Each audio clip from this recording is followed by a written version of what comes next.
Napanaginip ng hari sa pagidlip ng tanghali. Nasa isang yungi buwari, bunso niya'y itinali.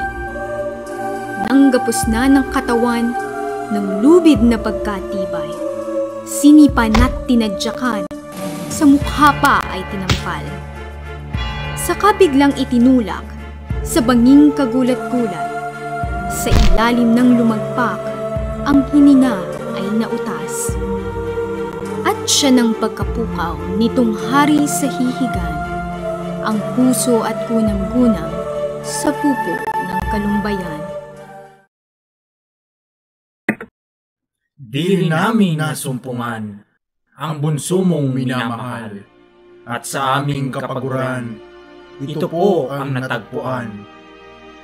At sa balak ng dalawa, ukol sa pag-aasawa, si Don Pedro'y nagpaunat, ganito ang sabi niya.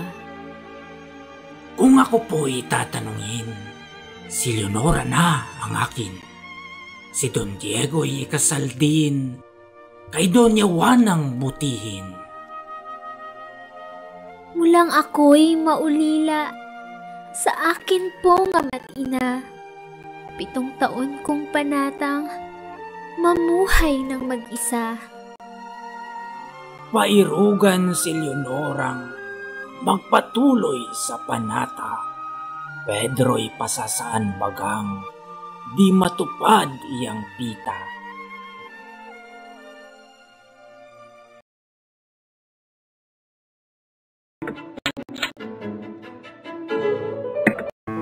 Nang abutan niyong lobo, katawan ay lunong-lunong.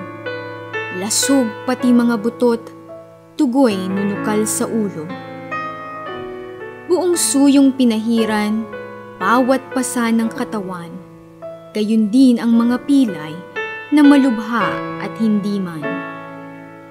Prinsipe agad lumakas, nabahaw ang mga sugat. Nakatindig at ang gilas, ngayon ay lalong tumingkad. Nang sumapit sa ibabaw, lobo'y agad nagpaalam. Iniwan na si Don Wat, lumiblib sa kabundukan. Niyari sa kaloobang muwi na sa kanyang bayan. Puso niya'y nalulumbay sa malaong pagkawalay. Sa kanyang pagkagulaylay, ang Adarna ay dumatal.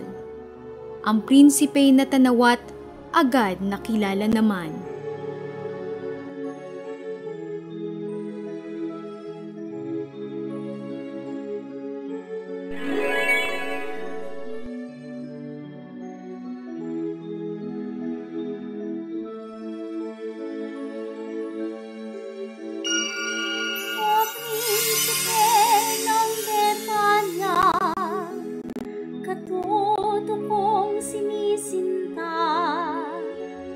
Sa tulog mo'y gumising ka, ako ay may ipapatiyak.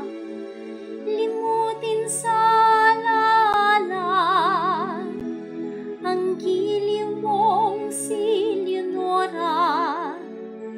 Dito ay may lalalo pa sa karangalan at ganda. Sila'y 3 magkapatid, nag-agawan sa rikid.